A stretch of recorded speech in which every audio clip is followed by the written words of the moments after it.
बिस्मिल्लाहिर्रहमानिर्रहीम। मौजूद सामीन, पीर कामिल बाय उमैरा अहमद की अगली किस्त में खुश आमदीद। बढ़ते हैं कहानी की जानिब। वो 16-17 साल का एक दुबला पुतला मगर लंबा लड़का था। उसके चेहरे पर बलूगत का गहरा रुआं नज़र आ रहा था, जैसे एक बार भी शेव नहीं किया गया था, और उस रुएं ने इसके चेहरे की मासूमियत को बरकरार रखा था। वो स्पोर्ट्स शॉर्ट्स और एक ढीली ढाली शर्ट पहने हुए था। उसके पैरों में कॉटन की जुराबें और जॉगर्स थे। च्युइंगम चबाते हुए उसकी आंखों में एक अजीब तरह की बेचैनी और इज़्तिराब था। वो इस वक्त एक पुरहुजूम सड़क के बीचों बीच एक हैवी ड्यूटी मोटरसाइकिल पर बैठा हुआ तेज़ी से तकरीबन उसे उड़ाए ले जा रहा था। वह किसी किस्म के हेलमेट के बगैर था और बहुत रैश अंदाज में मोटरसाइकिल को चला रहा था। उसने 2 दफ़ा सिग्नल तोड़ा, 3 दफ़ा ख़तरनाक तरीके से कुछ गाड़ियों को ओवरटेक किया, 4 दफ़ा बाइक चलाते चलाते उसका अगला पहिया उठा दिया और कितनी ही देर दूर तक सिर्फ एक पहिए पर बाइक चलाता रहा। 2 दफ़ा दाएं बाएं देखे बगैर उसने बर्क रफ्तारी से अपनी मर्ज़ी का टर्न लिया। 1 दफ़ा वो ज़िगज़ैग अंदाज में बाइक चलाने लगा। 6 दफ़ा उसने पूरी रफ्तार से बाइक चलाते हुए अपने दोनों पाँव उठा दिए। फिर एकदम इसी रफ्तार से बाइक चलाते हुए उसने वन वे की खिलाफ वर्जी करते हुए इस लेन को तोड़ा और दूसरी लाइन में जन्नाटे के साथ घुस गया। सामने से आती हुई ट्रैफिक की ब्रेकें एकदम चरचराने लगी। उसने फुल स्पीड पर बाइक चलाते हुए यकदम हैंडल पर से अपने हाथ उठा दिए। बाइक पूरी रफ्तार के साथ सामने से आने वाली गाड़ी के साथ टकराई। वो एक झटके के साथ हवा में बुलंद हुआ और फिर किसी चीज़ पर गिरा। उसे अंदाज़ा नहीं हुआ, उसका जहन तारीक हो चुका था। वो दोनों लड़के स्टेज पर एक दूसरे के बिलमुकाबिल रोस्ट्रम के पीछे खड़े थे, मगर हॉल में मौजूद स्टूडेंट्स की नज़रें हमेशा की तरह उनमें से एक पर मरकूज़ थीं। वो दोनों हेड बॉय के इंतखाब के लिए कन्विंसिंग कर रहे थे और वो प्रोग्राम भी इसका एक हिस्सा था। दोनों के रोस्ट्रम पे एक एक पोस्टर लगा था, जिनमें से एक पर वोट फॉर सालार और दूसरे पर वोट फॉर फैज़ान लिखा था। उस वक्त फैज़ान हेड बॉय बन जाने के बाद अपने मुमकिन इक़दामात का ऐलान कर रहा था, जबकि सालार पूरी संजीदगी के साथ उसे देखने में मसरूफ़ था। फैज़ान स्कूल का सबसे अच्छा मुकर्रर था और उस वक्त भी वो अपने जोशे खिताबत के कमाल दिखाने में मसरूफ़ था और इसी ब्रिटिश लहजे में बात कर रहा था जिसके लिए वो मशहूर था। बेहतरीन साउंड सिस्टम की वजह से उसकी आवाज़ और अंदाज़ दोनों खासे मुतासिर कुन थे। हॉल में बिलाशबा सकूत तारी था और ये खामोशी सिर्फ उसी वक्त टूटती जब फैज़ान के सपोर्टर्स उसके किसी अच्छे जुमले पर दाद देना शुरू होते। हॉल यकदम तालियों से गूंज उठता। आध घंटे के बाद वो जब अपने लिए वोट की अपील करने के बाद खामोश हुआ तो हॉल में अगले कई मिनट तालियां और सीटियां बजती रहीं। इन तालियों में ख़ुद सालार सिकंदर भी शामिल था। फैज़ान ने एक फातिहाना नज़र हॉल पर और एक सालार पर डाली। उसे तालियां बजाते देखकर उसने गर्दन के हल्के इशारे से उसे सराहा। सालार सिकंदर आसान हरीफ नहीं था, ये वो अच्छी तरह जानता था। स्टेज सेक्रेटरी अब सालार के लिए अनाउंसमेंट कर रहा था। तालियों की गूंज में सालार ने बोलना शुरू किया। Good morning friends. वो यक लहजा ठहरा। फैज़ान अकबर एक मुकर्रर के तौर पर यकीनन हमारे स्कूल का असासा है। मैं या दूसरा कोई भी उनके मुकाबले में किसी स्टेज पर खड़ा नहीं हो सकता। वो एक लम्हे के लिए रुका। उसने फैज़ान के चेहरे को देखा, जिस पर एक फ़ख्रिया मुस्कुराहट अभी उभर रही थी, मगर सालार के जुमले के बाकी हिस्से ने अगले लम्हे उसकी मुस्कुराहट को छीन लिया। अगर मामला सिर्फ बातें बनाने का हो तो। हॉल में हल्की सी खिलखिलाहटें उभरी। सालार के लहजे की संजीदगी बरकरार थी, मगर एक हेड बॉय और मुकर्रर में बहुत फ़र्क होता है। मुकर्रर को बातें करना होती हैं और हेड बॉय को काम करना होता है। दोनों के दरमियान टॉकर और डूअर का फ़र्क होता है, और great talkers are not good doers. Salaar के सपोर्टर्स की तालियों से हॉल गूंज उठा। मेरे पास फैज़ान अकबर जैसे खूबसूरत लफ्ज़ों की रवानी नहीं है, उसने अपनी बात जारी रखी। मेरे पास सिर्फ मेरा नाम है और मेरे मुतासिर कुन रिकॉर्ड। मुझे कन्विंसिंग के लिए लफ्ज़ों के कोई दरिया नहीं बहाने, मुझे सिर्फ अल्फाज कहने हैं। वो एक बार फिर रुका। Trust me and vote for me. मुझ पर एतबार करें और वोट दें।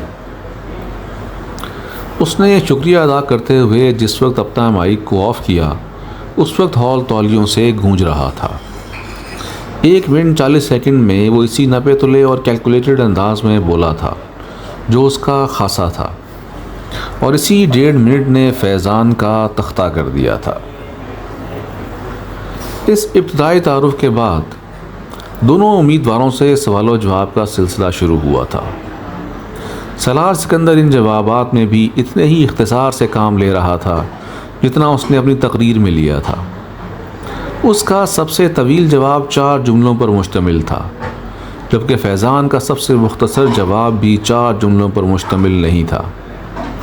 फैज़ान की फसाहत व बलागत, जो पहले इसकी खूबी समझी जाती थी, इस वक्त स्टेज पर सालार के मुख्तसर जवाबात के सामने चब ज़ुबानी नज़र आ रही थी, और इसका एहसास ख़ुद फैज़ान को भी हो रहा था। जिस सवाल का जवाब सालार एक लफ्ज़ या एक जुमले में देता, उसके लिए फैज़ान को आदतन तमहीद माननी पड़ती, और सालार का अपनी तकरीर में इसके बारे में किया हुआ ये तबसरा वहाँ मौजूद स्टूडेंट्स को कुछ और सही महसूस होता कि एक मुकर्रर सिर्फ बातें कर सकता है। सालार सिकंदर को हेड बॉय क्यों होना चाहिए, सवाल किया गया। क्योंकि आप बेहतरीन शख्स का इंतखाब चाहते हैं, जवाब आया। क्या ये जुमला खुद सताइशी नहीं है, एतराज़ किया गया। नहीं, ये जुमला खुद सताइशी है, एतराज़ को रद्द कर दिया गया। खुद सताइशी और खुद शनासी में क्या फ़र्क है, एक बार फिर चुपते हुए लहजे में पूछा गया। वही जो फैज़ान अकबर और सालार सिकंदर में है, संजीदगी से कहा गया। अगर आपको हेड बॉय ना बनाया तो आपको क्या फ़र्क पड़ेगा? फ़र्क मुझे नहीं, आपको पड़ेगा। वो कैसे? अगर बेहतरीन आदमी को मुल्क का लीडर ना बनाया जाए तो फ़र्क कौम को पड़ता है, इससे बेहतरीन आदमी को नहीं। आप अपने आप को फिर बेहतरीन आदमी कह रहे हैं, एक बार फिर एतराज़ किया गया। क्या इस हॉल में कोई ऐसा है जो ख़ुद को बुरे आदमी के साथ इक्वेट करे? हो सकता है हो, फिर मैं इससे मिलना चाहूँगा।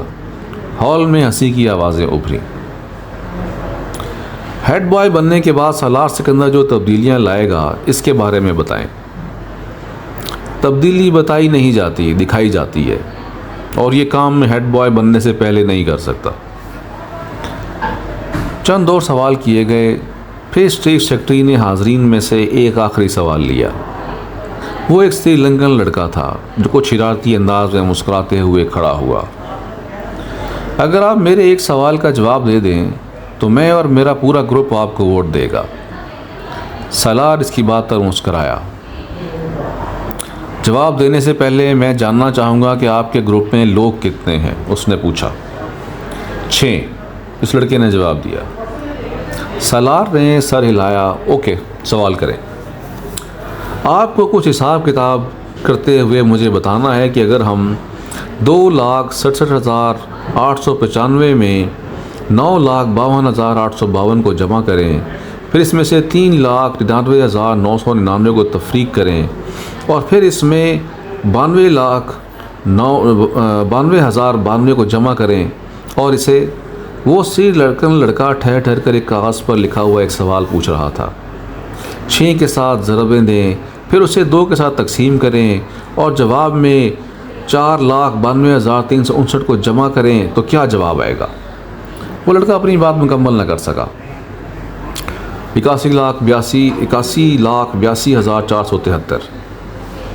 बड़ी बदरफ्तारी के साथ सालार ने जवाब दिया। इस लड़के ने कागज़ पर एक नज़र दौड़ाई और फिर कुछ बेयकीनी से सर हिलाते हुए तालियां बजाने लगा। फैज़ान अकबर को इस वक्त अपने आप एक एक्टर से ज़्यादा नहीं लगा। पूरा हॉल इस लड़के के साथ तालियां बजाने में मसरूफ़ था। फैज़ान अकबर को पूरा प्रोग्राम एक मजाक महसूस होने लगा। 1 घंटे के बाद जब सालार सिकंदर से पहले इस स्टेज से उतर रहा था तो वो जानता था कि वो मुकाबले से पहले ही मुकाबला हार चुका था। 150 के IQ लेवल वाले इस लड़के से उसे ज़िंदगी में इससे पहले कभी इतना हसद नहीं हुआ था। इमामा आपा, आप लाहौर कब जाएंगी? वो अपने नोट्स को देखते हुए चौंकी। सर उठाकर उसने साथ को देखा। वो साइकिल की रफ्तार को अब बिल्कुल आहिस्ता आहिस्ता किए उसके गिर चक्कर लगा रहा था। कल? क्यों? तुम क्यों पूछ रहे हो? इमामा ने अपनी फ़ाइल बंद करते हुए कहा। जब आप चली जाती हैं तो मैं आपको बहुत मिस करता हूँ, वो बोला। क्यों? इमामा ने मुस्कुराते हुए कहा। क्योंकि आप मुझे बहुत अच्छी लगती हैं और आप मेरे लिए बहुत से खिलौने लाती हैं और आप मुझे सैर करवाने लेकर जाती हैं और आप मेरे साथ खेलती हैं, इसलिए। उसने तफसीली जवाब दिया। आप मुझे अपने साथ लाहौर नहीं ले जा सकती? इमामा अंदाज़ा नहीं कर सकी ये तजवीज़ थी या सवाल। मैं कैसे ले जा सकती हूँ? मैं तो ख़ुद हॉस्टल में रहती हूँ। तुम कैसे रहोगे वहाँ? इमामा ने कहा। साथ साइकिल चलाते हुए कुछ सोचने लगा। फिर उसने कहा, तो फिर आप जल्दी यहाँ आया करें। अच्छा, जल्दी आया करूँगी, इमामा ने मुस्कुराते हुए कहा। तुम ऐसा किया करो कि मुझसे फ़ोन पर बात कर लिया करो, मैं फ़ोन किया करूँगी तुम्हें। हाँ, ये ठीक है। साथ को उसकी तजवीज़ पसंद आई। साइकिल की रफ्तार में इजाफा करते हुए वो लॉन के लंबे लंबे चक्कर काटने लगा। इमामा बेदहानी के आलम में उसे देखने लगी। वो उसका भाई नहीं था। 10 साल साथ 5 साल पहले इनके घर आया था। कहाँ से आया था इसके बारे में वो नहीं जानती थी, क्योंकि इसे इसके बारे में इस वक्त कोई तजस्सुस नहीं था। मगर क्यों लाया गया था ये वो अच्छी तरह जानती थी। साद अब 10 साल का था और वो घर में बिल्कुल घुल मिल गया था। इमामा से वो सबसे ज़्यादा मानूस था। इमामा को इस पर अक्सर तरस आता। तरस की वजह इसका लावारिस होना नहीं था, तरस की वजह उसका मुस्तकबिल था। उसके 2 चचाओं और एक ताया के घर भी उस वक्त इसी तरह के गोद लिए हुए बच्चे पल रहे थे। वो उनके मुस्तकबिल पर भी तरस खाने पर मजबूर थी। फाइल हाथ में पकड़े साइकिल पर लॉन में घूमते साथ पर नज़रें जमाए वो किसी गहरी सोच में डूबी हुई थी। उसे देखते हुए वो इसी तरह की बहुत सी सोचों में उलझ जाती थी, मगर इसके पास कोई हल नहीं था। वो इसके लिए कुछ नहीं कर सकती थी। वो चारों इस वक्त लाहौर के रेड लाइट एरिया में मौजूद थे। उनकी उम्रें 18-19 साल के लगभग थीं और अपने हुलिये से वो चारों अपर क्लास के लगते थे, मगर वहाँ पर उनकी उम्र को कोई नुमायाँ कर देने वाली चीज़ थी, ना ही उनकी अपर क्लास से ताल्लुक़ रखने की इम्तियाज़ी खसूसियत, क्योंकि वहाँ पर उनमें से भी कम उम्र लड़के आते थे और अपर क्लास इस इलाके के मुस्तकिल कस्टमर्स में शामिल थी।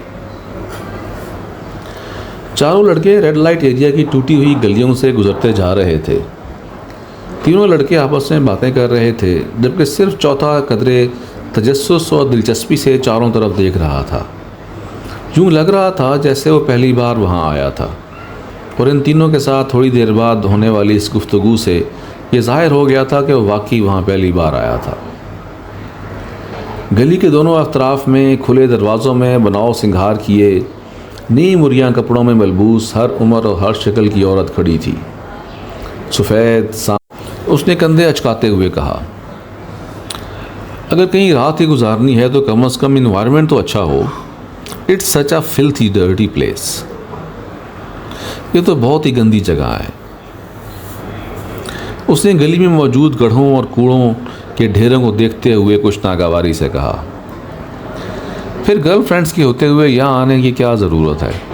इसने इस बार अपनी भवें अचकाते हुए कहा, इस जगह का अपना एक चार्म है। गर्लफ्रेंड्स और यहाँ की औरतों का कोई मुकाबला नहीं है। गर्लफ्रेंड इस तरह के डांस तो नहीं दिखा सकती, जब भी कुछ देर बाद तुम देखोगे। तीसरा लड़का हंसा। और पाकिस्तान के जिस एक्ट्रेस का डांस दिखाने हम तुम्हें ले जा रहे हैं वो तो बस। और दूसरे लड़के की बात पहले लड़के ने काट दिया, इसका डांस तो तुम पहले भी दिखा चुके हो। अरे वो कुछ भी नहीं था, भाई की शादी पे एक मुजरा किया था, मगर यहाँ पर तो बात ही कुछ और होती है। वो एक्ट्रेस तो एक पोश इलाके में रहती है, फिर यहाँ क्यों आती है? पहले लड़के ने कुछ गैर मुतमईन अंदाज में उससे पूछा। ये तुम आज खुद इससे पूछ लेना, कभी इससे इस तरह के सवाल नहीं करता। दूसरे लड़के की बात पर बाकी दोनों लड़के हंसे, मगर तीसरा इसी तरह चुपती नज़रों से देखता रहा। उनका सफ़र बिल आखिर इस गली के आखिर में एक इमारत के सामने ख़त्म हो गया। इमारत के नीचे मौजूद दुकान से तीनों लड़कों ने मोतिये के बहुत से हार ख़रीदे और अपनी कलाइयों में लपेट लिए। एक हाथ दूसरे लड़के ने इस लड़के की कलाई में भी लपेट दिया, जो वहाँ आने पर एतराज़ कर रहा था। फिर इन लोगों ने वहाँ से पान लिया। तम्बाकू वाला पान दूसरे लड़के ने इस लड़के को भी दिया, जो शायद ज़िंदगी में पहली बार पान खा रहा था। पान खाते हुए वो चारों इस इमारत की सीढ़ियाँ चढ़ने लगे। ऊपर पहुंचकर पहले लड़के ने एक बार फिर तनकीदी नज़रों से चारों तरफ देखा और फिर इसके चेहरे पर इत्मीनान की एक झलक नमूदार हुई। वो जगह बहुत साफ़ सुथरी और ख़ासी हद तक आरास्ता थी। गाँव तकिए और चांदनियाँ बिछी हुई थीं और बारीक पर्दे लहरा रहे थे। कुछ लोग पहले ही वहाँ मौजूद थे, रक़्स अभी शुरू नहीं हुआ था। एक औरत लपकती उनकी तरफ था। इन चारों को वो एक कोने में ले गई और वहाँ उसने उन्हें बिठा दिया। पहले लड़के ने वहाँ बैठते ही मुंह में मौजूद पान इस गुलदान में थूक दिया, जो उनके करीब मौजूद था, क्योंकि पान मुंह में होते हुए इससे बात करना मुश्किल हो रहा था। पान का जायका भी इसके लिए कुछ ज़्यादा खुशगवार नहीं था। तीनों लड़के वहाँ बैठ मध्यम आवाज़ में बातें करने लगे, जबकि पहला लड़का इस हॉल के चारों तरफ मौजूद गाँव तकियों से टेक लगाए हुए लोगों को देखता रहा, जिनमें से कुछ अपने सामने शराब की बोतलें और नोटों की गड्डियाँ रखे बैठे थे। इनमें से अक्सरियत सफ़ेद लट्ठे के कल्फ लगे कपड़ों में मलबूस थी। उसने ईद के इज्तिमात के अलावा आज पहली बार किसी और जगह पर सफ़ेद लिबास पहनने वालों का इतना बड़ा इज्तिमा देखा था। ख़ुद वो अपने साथियों के साथ स्याह जीन्स और इसी रंग की आधे बाजू वाली टी शर्ट में मलबूस था। उनकी उम्र के कुछ और लड़के भी वहाँ उन्हें इसी तरह के लिबास में नज़र आ रहे थे। थोड़ी देर बाद एक और औरत इसी तरह चीखते चिंघाड़ते रंगों वाली कपड़ों में मलबूस वहाँ आकर हॉल के दरमियान में बैठकर एक गज़ल सुनाने लगी थी। उसके साथ कुछ साजिंदे भी थे। दो गज़लें सुनाने और अपने ऊपर उछाले जाने वाले कुछ नोट उठाकर वो खासी खुश और मुतमईन वापस चली गई। और उसके जाने के बाद फिल्म इंडस्ट्री की वो एक्ट्रेस हॉल में दाखिल हुई और हॉल में मौजूद हर मर्द की नज़र उससे जैसे चिपक कर रह गई थी। उसने हॉल में बारी बारी चारों तरफ घूमकर हर एक को सर के इशारे से खुशामदीद कहा। साजिंदों को इस बार किसी तकलीफ़ का सामना नहीं करना पड़ा था। कैसेट प्लेयर पर बारी बारी चंद हिजान अंगेज़ गाने लगाए गए थे, जिन पर इस औरत ने अपना रक़्स पेश करना शुरू किया था और कुछ देर पहले की खामोशी यकदम ख़त्म हो गई थी। चारों तरफ मौजूद मर्द इस औरत को दादे तहसीन पेश करने के साथ साथ शराब नोशी में मसरूफ़ थे। उनमें से कुछ जो ज़्यादा जोश में आ रहे थे वो उठकर एक्ट्रेस के साथ डांस में मसरूफ़ थे। हॉल में वाहिद शख्स जो अपनी जगह पर किसी हरकत के बगैर बेतासुर चेहरे के साथ बैठा था वो वही लड़का था, मगर उसके बावजूद ये अंदाज़ा लगाना मुश्किल नहीं था कि वो इस एक्ट्रेस के रक़्स से खासा महजूज़ हो रहा था।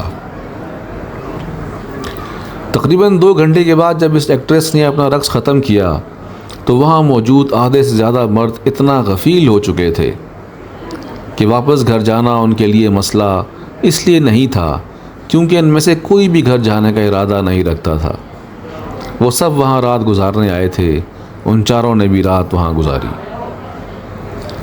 अगले दिन वहाँ से वापसी पर गाड़ी में इस लड़के ने जमाई लेते हुए पहले लड़के से पूछा, जो इस वक्त लापरवाही से गाड़ी से बाहर देखने में मसरूफ़ था, कैसा रहा यह तजर्बा? अच्छा था, पहले लड़के ने कंधे अचकाते हुए कहा। बस अच्छा था और कुछ नहीं? तुम भी बस। उसने कदर नाराज़गी के आलम में बात अधूरी छोड़ दी। कभी कभार जाने के लिए अच्छी जगह है, इसके अलावा और क्या कह सकता हूँ, मगर समथिंग स्पेशल वाली कोई बात नहीं है। मेरी गर्लफ्रेंड इस लड़की से बेहतर है जिसके साथ मैंने रात गुजारी है, इस लड़के ने दो टोक अंदाज में कहा। डाइनिंग टेबल पर हाशिम मुबीन की पूरी फैमिली मौजूद थी। खाना खाते हुए वो सब आपस में खुशगपियों में भी मसरूफ़ थे। मौज़ूए गुफ्तगू इस वक्त अमामा थी, जो इस वीकेंड पर भी इस्लामाबाद मौजूद थी। बाबा, आपने ये बात नोट की कि मामा दिन ब दिन संजीदा से संजीदा होती जा रही है? वसीम ने कदरे छेड़ने वाले अंदाज में मामा की तरफ देखते हुए कहा। हाँ, ये तो मैं पिछले कई माह से नोट कर रहा हूँ। हाशिम मुबीन ने वसीम की बात पर बेटी के चेहरे को गौर से देखते हुए कहा। इमामा ने चावलों का चमचा मुंह में रखते हुए वसीम को घूरा। क्यों इमामा, कोई मसला है? बाबा ये बड़ी फजूल बातें करता है और आप भी ख्वाह इसकी बातों में आ रहे हैं। मैं अपनी स्टडीज़ की वजह से मसरूफ़ और संजीदा हूँ। अब हर कोई वसीम की तरह निकम्मा तो नहीं होता। उसने अपने साथ बैठे वसीम के कंधे पर कुछ नाराज़गी से हल्का सा हाथ मारते हुए कहा। बाबा, आप ज़रा अंदाज़ा करें, मेडिकल के शुरू के सालों में इसका ये हाल है, तो जब ये डॉक्टर बन जाएगी तब इसका क्या हाल होगा? वसीम ने मामा की तंबीह की परवाह करते हुए उसका मजाक उड़ाया। सालों गुजर जाया करेंगे, मिस इमामा, हाशिम को मुस्कुराए हुए। डाइनिंग टेबल पर मौजूद लोगों के चेहरों पर मुस्कुराहट दौड़ गई। इन दोनों के दरमियान नोक झोंक हमेशा ही रहती थी। बहुत कम मौके होते थे जब वो दोनों इकट्ठे हों और उनके दरमियान आपस में झगड़ा ना हो। मुस्तकिल बुनियादों पर होते रहने वाले इन झगड़ों के बावजूद इमामा की सबसे ज़्यादा दोस्ती भी वसीम के साथ ही थी।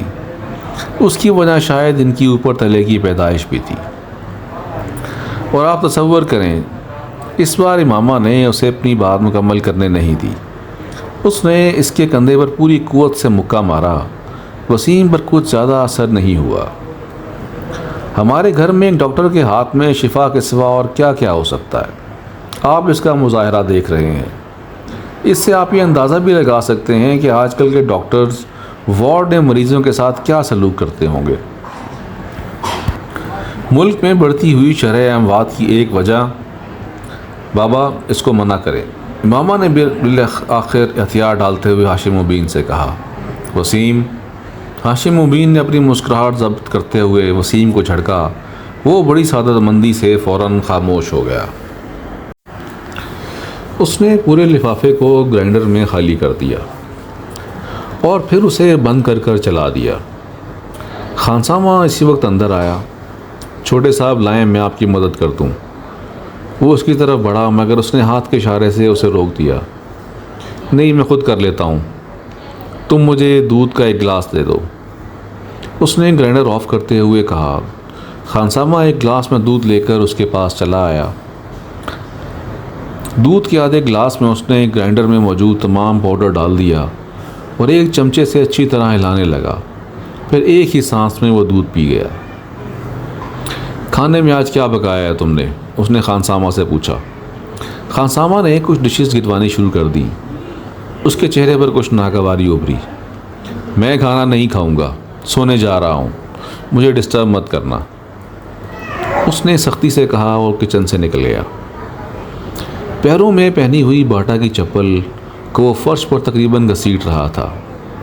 उसकी शेव बड़ी हुई थी और आंखें सुर्ख थीं। शर्ट के चंद एक के सिवा सारे ही बटन खुले हुए थे। अपने कमरे में जाकर उसने दरवाज़े को लॉक कर लिया और वहाँ मौजूद जहाज़ी साइज़ के म्यूज़िक सिस्टम की तरफ गया और कमरे में बोल्टन का when a man loves a woman बुलंद आवाज़ में बजने लगा। वो रिमोट लेकर अपने बेड में आ गया और औंधे मुंह बेतरतीबी के आलम में लेट गया। उसका रिमोट वाला बायां हाथ बेड से नीचे लटक रहा था और मुसलसल हिल रहा था। उसके दोनों पाँव भी म्यूज़िक के साथ गर्दिश में थे। कमरे में बेड और उसके अपने हुलिये के अलावा हर चीज़ अपनी जगह पर थी। कहीं पर कुछ भी बेतरतीब नहीं था, कहीं पर गर्द का एक ज़रा तक नज़र नहीं आ रहा था। म्यूज़िक सिस्टम के पास मौजूद दीवारी शेल्फ में तमाम ऑडियो और वीडियो कैसेट्स बड़े अच्छे तरीके से लगी हुई थी। एक दूसरी दीवार में मौजूद रैक्स पर किताबों की एक बड़ी तादाद मौजूद थी। कोने में पड़ी हुई कंप्यूटर टेबल से आया था कि इसे इस्तेमाल करने वाला बहुत ही ऑर्गेनाइज्ड है। कमरे की मुख्तलिफ दीवारों पर हॉलीवुड की एक्ट्रेसेस और वहाँ के बैंड्स की पोस्टर्स लगे थे। बाथरूम के दरवाजे और कमरे की खिड़कियों के शेल्वों को प्ले बॉय मैगज़ीन और काटी गई कुछ मॉडल्स की न्यूड तस्वीरों से सजाया गया था। कमरे में पहली बार दाखिल होने वाला दरवाज़ा खोलते ही बहुत बुरी तरह चौंकता, क्योंकि बिल्कुल सामने खिड़कियों के शीशों पर मौजूद वो तस्वीरें चंद लम्हों के लिए देखने वालों को तस्वीरें नहीं बल्कि असल लड़कियां नज़र आती थीं। इन तस्वीरों को वहाँ लगाते हुए तरतीब का ख़ास ख्याल रखा गया था। म्यूज़िक सिस्टम जिस दीवार के साथ मौजूद था, इसी दीवार के कोने में दीवार पर एक इलेक्ट्रिक गिटार लटकाया गया था और इसी कोने में एक कीबोर्ड भी स्टैंड पर रखा हुआ था। दीवार पर गिटार से कुछ फासले पर पिकोलो, फ्लूट और ओबी भी लटकाए गए थे। इस कमरे के मकीन को यकीनन म्यूज़िक से गहरी दिलचस्पी थी। बेड के बिल्कुल सामने वाली दीवार में मौजूद कैबिनेट में टीवी मौजूद था और इसी कैबिनेट के मुख्तलिफ खानों में मुख्तलिफ ट्रॉफीज़ और शील्ड्स पड़ी हुई थीं। कमरे का चौथा कोना भी खाली नहीं था। वहाँ दीवार पर मुख्तलिफ रैकेट्स लगे हुए थे। इनमें से एक टेनिस का था और दो स्क्वॉश के। इन रैकेट्स को दीवार पर लटकाने से पहले नीचे पोस्टर्स लगाए गए थे और फिर रैकेट्स इस तरह लटकाए गए थे कि यूँ लगता था कि वो रैकेट्स इन खिलाड़ियों ने पकड़े हुए टेनिस के रैकेट के नीचे गब्रिएला सबाटिनी का पोस्टर था, जबकि स्क्वॉश के एक रैकेट के नीचे जहांगीर खान का पोस्टर था, जबकि दूसरे रैकेट के नीचे रोडनी मॉर्टन का। कमरे में वाहिद जगह जहाँ बेतरतीबी थी वो डबल बेड था जिस पर वो लेटा हुआ था। सिल्क की बेडशीट बुरी तरह सलवट ज़दा थी और इस पर इधर उधर चंद पोर्नोग्राफी के गैर मुल्की मैगज़ीन पड़े थे जिनमें प्ले बॉय नुमाया था। बेड पर एक पेपर कटर और कागज़ की कुछ छोटी छोटी कतरनें भी पड़ी हुई थीं। यकीनन कुछ देर पहले वो इन मैगज़ीन से तस्वीरें काट रहा था। च्युइंगम्स के कुछ रैपर्स भी तुड़े मुड़े बेड पर ही पड़े हुए थे। डनहिल का एक पैकेट और लाइटर भी एश ट्रे के साथ बेड पर ही पड़ा था, जबकि सिल्क की सफ़ेद चमकदार बेडशीट पर कई जगह ऐसे निशान थे जैसे वहाँ पर सिगरेट की राख भी थी। कॉफ़ी का एक खाली मग भी बेड पर पड़ा हुआ था और उसके पास एक टाई और रिस्ट वॉच भी थी। इन सब चीज़ों से कुछ फासले पर सिरहाने पर एक मोबाइल पड़ा था जिस पर एकदम कोई कॉल आने लगी थी।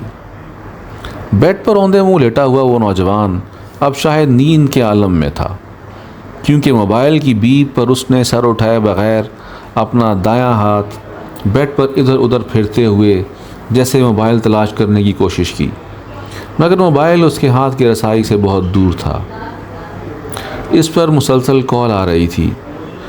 कुछ देर इसी तरह इधर उधर हाथ फेरने के बाद उसका हाथ साकित हो गया। शायद अब वो वाकई सो चुका था, क्योंकि उसके थिरकते पैर रुक चले थे। मोबाइल पर अब भी कॉल आ रही थी। बेड से बाहर निकले हुए उसके बाएं हाथ में पकड़ा हुआ रिमोट यकदम उसकी गिरफ्त से निकलकर नीचे कारपेट पर गिर पड़ा। माइकल बोल्टन की आवाज़ अभी भी कमरे में गूंज रही थी, when a man loves a woman. फिर यकदम कमरे के दरवाजे पर किसी ने दस्तक दी और फिर दस्तक की ये आवाज़ बढ़ती ही गई। मोबाइल की कॉल ख़त्म हो चुकी थी। दरवाजे पर दस्तक देने वाले हाथ बढ़ते गए। वो बेड पर ऊंधे मुंह बेहिस्सो हरकत पड़ा था। डोंट टेल मी मामा, क्या तुम वाकई इंगेज्ड हो? ज़ैनब को जवेरिया के इंकशाफ पर जैसे करंट लगा। इमामा ने मुलामती नज़रों से जवेरिया को देखा, जो पहले ही माजरत ख्वाना अंदाज में उसे देख रही थी। इसे नहीं, मुझे देखकर बताओ, क्या तुम वाकई एंगेज्ड हो? ज़ैनब ने इस बार उसे कुछ झड़कते हुए कहा। हाँ, मगर ये इस कदर गैर मामूली और हैरत अंगेज़ वाक़या तो नहीं कि तुम इस पर इस तरह रिएक्ट करो, इमामा ने बड़ी रसानियत से कहा। वो सब लाइब्रेरी में बैठी हुई थीं और अपनी तरफ से हत्तुल मकदूर सरगोशियों में बातें कर रही थी। मगर तुम्हें हमें बताना चाहिए था, आखिर राज में रखने वाली कौन सी बात है ये? इस बार राबिया ने कहा, राज तो मैंने नहीं रखा, बस ये कोई इतना अहम वाक़या नहीं था कि तुम्हें बताती और फिर तुम लोगों से मेरी दोस्ती अब हुई है, जबकि इस मंगनी को 4 साल हो चुके हैं। इमामा ने वजाहत करते हुए कहा, कई साल से क्या मुराद है तुम्हारी? मेरा मतलब है 2-3 साल। फिर भी इमामा बताना तो चाहिए था तुम्हें। ज़ैनब का एतराज़ अभी भी अपनी जगह कायम था। इमामा ने मुस्कुराते हुए ज़ैनब को देखा। अब करूँगी तो और किसी को बताऊँ या ना बताऊँ तो मैं ज़रूर बताऊँगी। वेरी फ़नी, ज़ैनब ने उसे घूरते हुए कहा। और कुछ नहीं तो तुम हमें कोई तस्वीर वगैरह ही लाकर दिखा दो मौसूफ़ की। है कौन, नाम क्या है, क्या करता है? राबिया हमेशा की तरह एक ही सांस में सवाल दर सवाल करती चली गई। फर्स्ट कज़न है, असद नाम है। इमामा ने रुक रुक कर कुछ सोचते हुए कहा, MBA किया है उसने और बिज़नेस करता है। शक्ल सूरत कैसी है? इस बार ज़ैनब ने पूछा। इमामा ने गौर से उसके चेहरे को देखा। ठीक है, मैं तुमसे पूछ रही हूँ, लंबा है, डार्क है, हैंडसम है? इस बार इमाम मुस्कुराते हुए कुछ कहे बगैर ज़ैनब को देखती रही। इमामा ने अपनी पसंद से ये मंगनी की है, वो अच्छा खासा गुड लुकिंग है। जुवेरिया ने इस बार इमामा की तरफ से जवाब देते हुए कहा।